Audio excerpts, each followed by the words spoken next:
Olá, como vão todos? Espero que todos estejam bem, com saúde e em paz. Nós vamos iniciar mais este estudo da doutrina espírita com a prece que Jesus nos ensinou.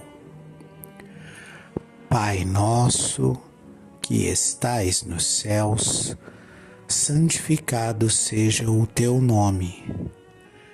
Venha a nós o teu reino, seja feita a tua vontade, na terra como nos céus.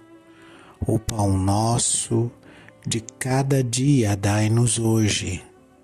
Perdoa, Senhor, as nossas dívidas, na medida em que perdoamos aos nossos devedores. Não nos deixes cair em tentação, e livra-nos de todo o mal, que assim seja. Nós estamos estudando o livro A Gênese segundo o Espiritismo. No último áudio, no último episódio, nós concluímos o capítulo 1 e hoje vamos iniciar o capítulo 2. O capítulo 2, ele tem por título Deus e trata da existência de Deus. Vamos à leitura. Item 1. Sendo Deus a causa primeira de todas as coisas, o ponto de partida de tudo, a base sobre a qual repousa o edifício da criação, é o ponto que importa considerar antes de tudo. Constitui princípio elementar que é pelos efeitos que se julga uma causa, mesmo quando ela se conserve oculta. Se, fendendo os ares, um pássaro é atingido por mortífero grão de chumbo, deduz-se que hábil atirador o alvejou, ainda que este último, o hábil atirador, não seja visto. Nem sempre, pois, se faz necessário vejamos uma coisa para sabermos que ela existe. Em tudo observando os efeitos é que se chega ao conhecimento das causas. Outro princípio igualmente elementar e que, de tão verdadeiro, passou a axioma, é o de que todo efeito inteligente tem que decorrer de uma causa inteligente. Se perguntassem qual o construtor de certo mecanismo engenhoso, que pensaríamos de quem respondesse que ele se fez a si mesmo? Quando se contempla uma obra-prima da arte ou da indústria, disse que há de tê-la produzido um homem de gênio, porque só uma alta inteligência poderia concebê-la. Reconhece-se, no entanto, que ela é obra de um homem, por se verificar que não está acima da capacidade humana. Mas a ninguém acudirá a ideia de dizer que saiu do cérebro de um idiota ou de um ignorante, nem, ainda menos, que é trabalho de um animal ou produto do acaso. Em toda parte se conhece a presença do homem pelas suas obras. A existência dos homens antediluvianos não se provaria unicamente por meio dos fósseis humanos. Provou-a também, e com muita certeza, a presença, nos terrenos daquela época, de objetos trabalhados pelos homens. Um fragmento de vaso, uma pedra talhada, uma arma, um tijolo, bastarão para lhe atestar a presença. Pela grosseria ou perfeição do trabalho, reconhecer-se-á o grau de inteligência ou de adiantamento daqueles que o executaram.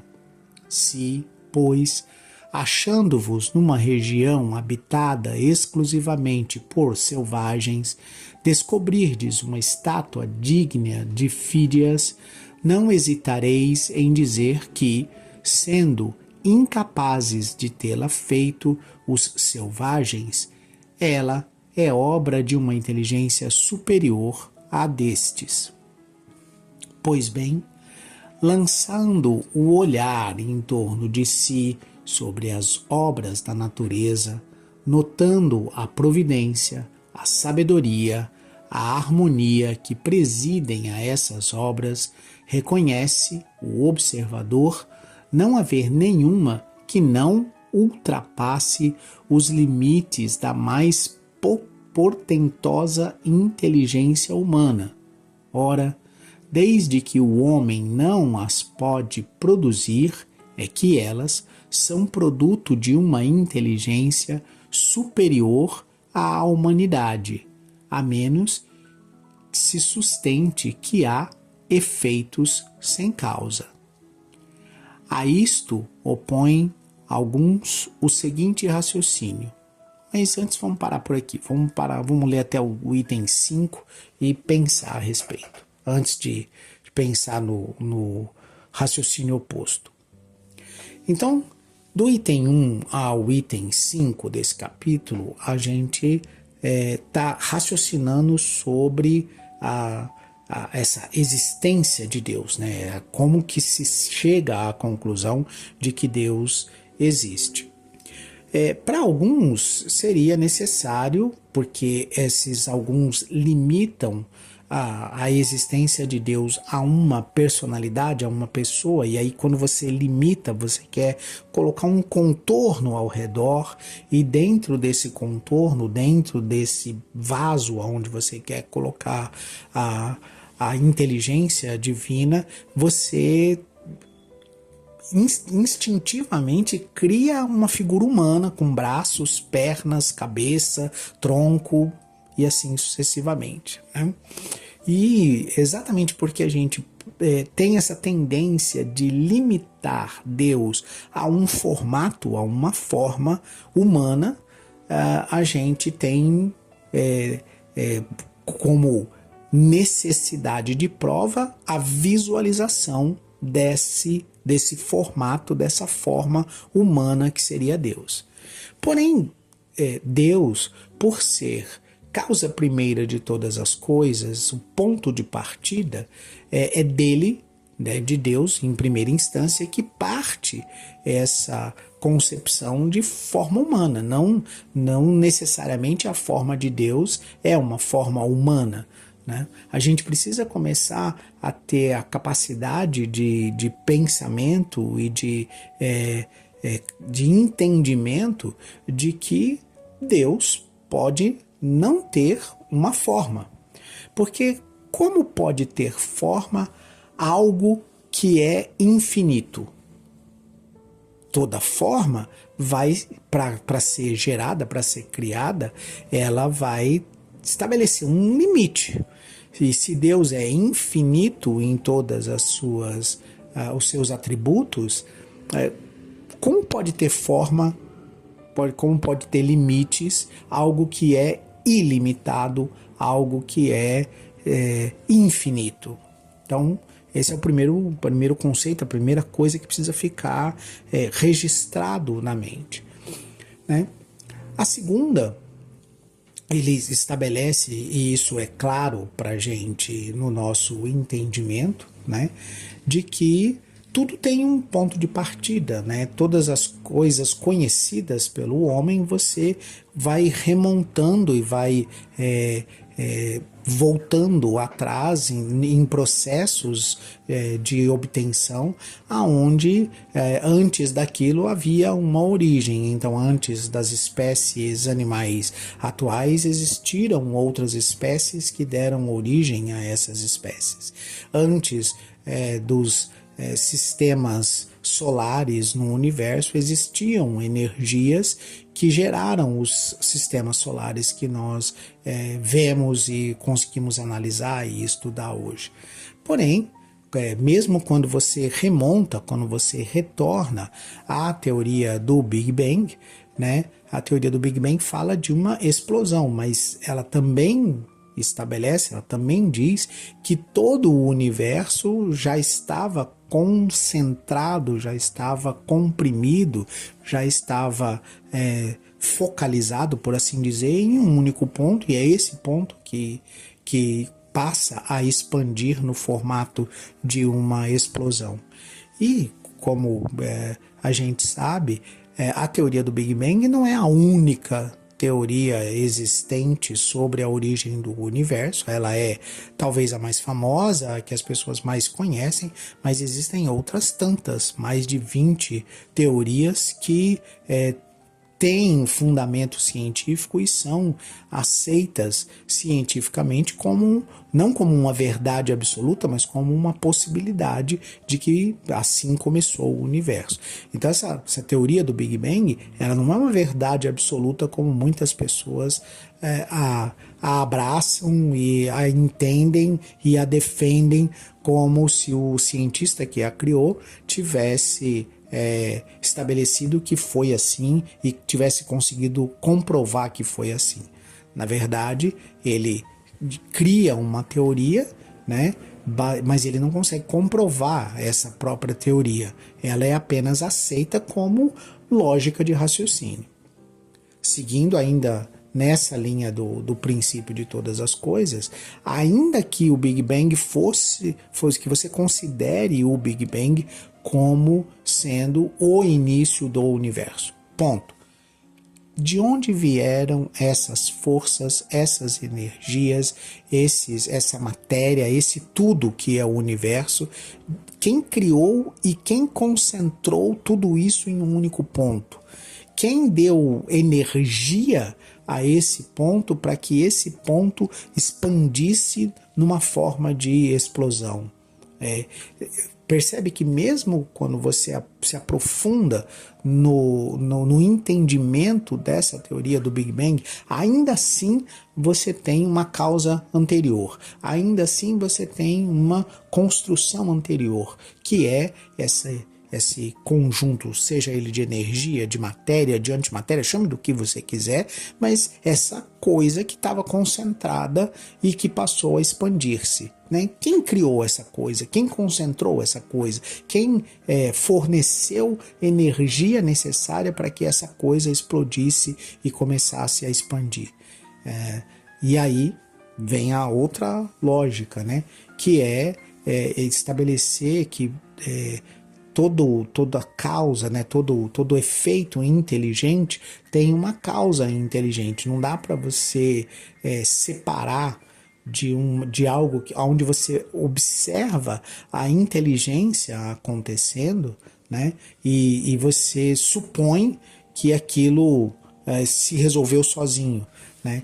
Então existem várias coisas no nosso planeta que a gente encontra, a gente esbarra, a gente sabe que elas não foram talhadas pelo acaso, né? Que ali você percebe a manifestação da inteligência humana agindo sobre aquela escultura ou sobre aquele objeto que você encontrou, e porque você não está vendo ninguém ao redor, você não estabelece que aquilo foi criado espontaneamente do nada.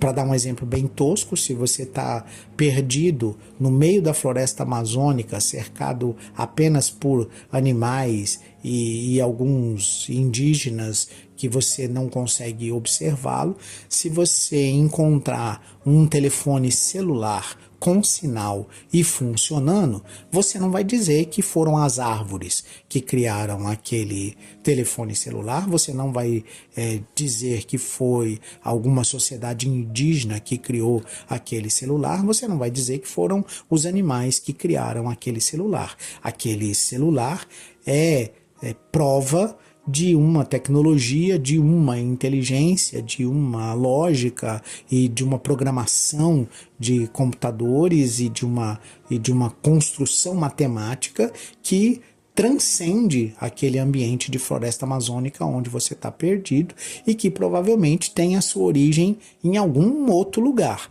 Então as suas teorias para aquele telefone celular funcionando naquela situação vão ser provavelmente de que alguém o perdeu, vão ser provavelmente de que, sei lá, ele caiu de algum objeto voador, aí, um drone, um avião ou coisa parecida, um helicóptero, e está ali perdido no meio da floresta. Você não vai dizer que a floresta criou aquilo espontaneamente do nada.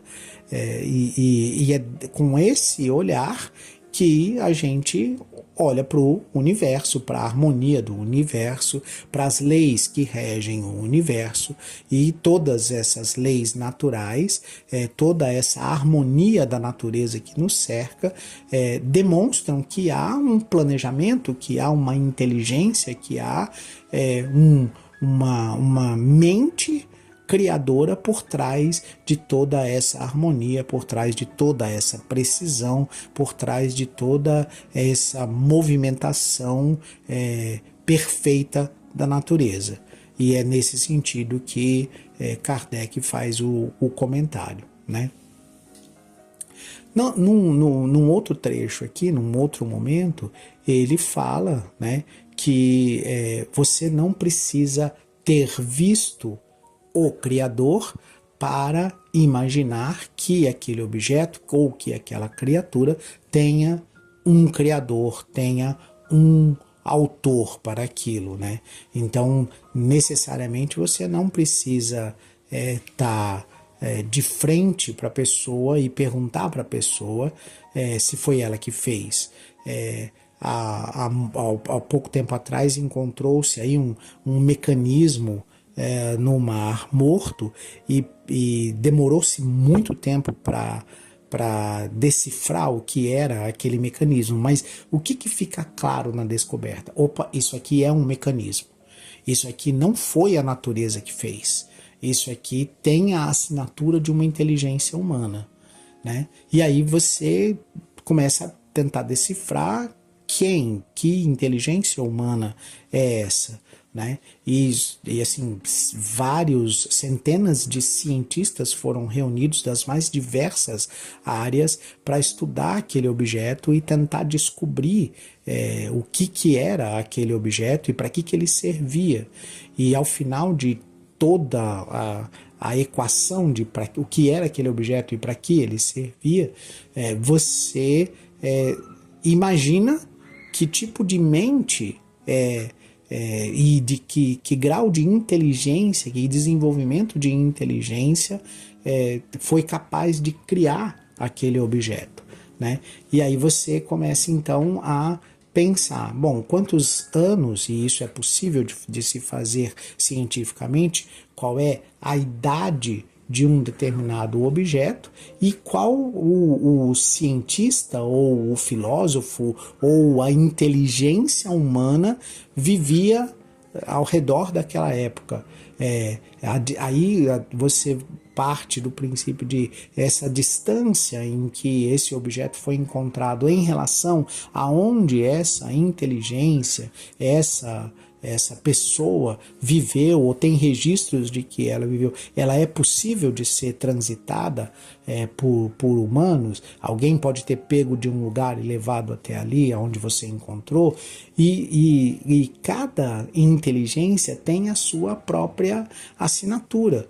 É por isso que mesmo quando você não sabe quem pintou aquela obra ou quem fez aquela escultura, de acordo com as características, os detalhes, a maneira de expressar daquela obra ou daquele mecanismo ou daquela pintura, você supõe, você infere, você diz, provavelmente foi o autor tal, porque você tem outras obras, outros materiais que foram feitos por aquela inteligência, por aquela pessoa e que têm as mesmas características.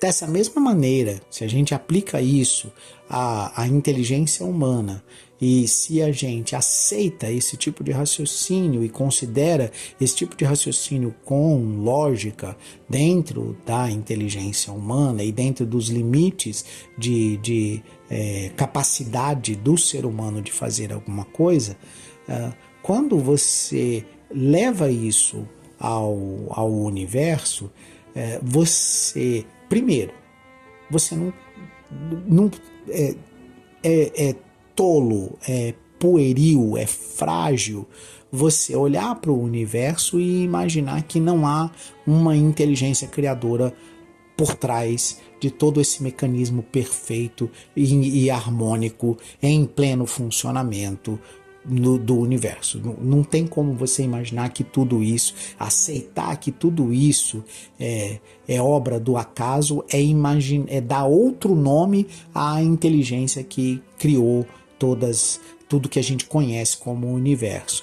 Então, ao invés de usar Deus como nome, porque aí você estaria associando a uma ideia religiosa, você usa a palavra acaso, mas atribuir todo esse poder ao acaso, na verdade, quem você está descrevendo como acaso é Deus. Então você muda o nome, mas não consegue mudar o entendimento e a ideia do que foi que aconteceu, né? Estabelecer esse tipo de coisa é continuar numa busca e no final das contas você vai querer encontrar onde é que está a origem da inteligência desse acaso. Basicamente é isso que você vai continuar procurando, porque a sua resposta de que foi o acaso, ela não atende, ela não preenche todas as lacunas que se apresentam à sua frente. Quando você estabelece que foi uma inteligência quem criou o universo, vem a segunda pancada agora na sua vaidade, no seu orgulho, no seu egoísmo, porque essa inteligência que criou o universo é infinitamente superior a qualquer inteligência da raça humana conhecida por habitantes do planeta Terra. E é nessa hora que o orgulho vai falar mais alto, que a vaidade vai falar mais alto, que o egoísmo vai falar mais alto, e você vai dizer, não tem ninguém mais inteligente do que a raça humana que vive no planeta Terra. E isso é pura vaidade, é puro orgulho, é puro egoísmo. Ponto. Então você vai defender uma posição que não é lógica simplesmente por vaidade. É isso que acontece. Quando você se livrar dessa vaidade, não há como você negar a existência dessa inteligência infinitamente superior à sua, capaz da criação do universo. Essa inteligência infinitamente superior à sua, capaz da harmonização desse universo enquanto mecanismo de funcionamento. Né? As estrelas e as leis gravitacionais ao redor das estrelas demonstram uma inteligência muito superior à nossa, uma capacidade de planejamento, de raciocínio, de cálculo, de lógica, mas muito, muito superior à nossa. E quando a gente olha isso, a gente vê o tamanho formiga da nossa inteligência em relação a essa potência criadora do universo. E é por isso que a gente tem tanta dificuldade, porque olhando para nós mesmos, a gente diz assim, mas em 100 anos, nem 100 anos estudando e buscando conhecimento, eu vou atingir essa inteligência. E como a nossa visão fica limitada até a morte, a gente imagina que não vai conseguir isso. Isso só é possível quando a gente se vê também infinito em vida e também com todo o tempo presente e futuro pela frente para construir a nossa capacidade de nos tornarmos tão inteligentes e tão capazes quanto as forças espirituais criadoras de mundos pelo universo. Eu Por enquanto me despeço de vocês nesse início de capítulo 2. Nós vamos dar continuidade aí no item 6 no próximo episódio. E eu me despeço de vocês com a prece que Jesus nos ensinou. Pai nosso, que estais nos céus, santificado seja o teu nome. Venha a nós o teu reino. Seja feita, Pai, a tua vontade, na terra como nos céus. O pão nosso de cada dia dai-nos hoje. Perdoa, Senhor, as nossas dívidas, na medida em que perdoamos aos nossos devedores. Não nos deixes cair em tentação e livra-nos de todo o mal, que assim seja.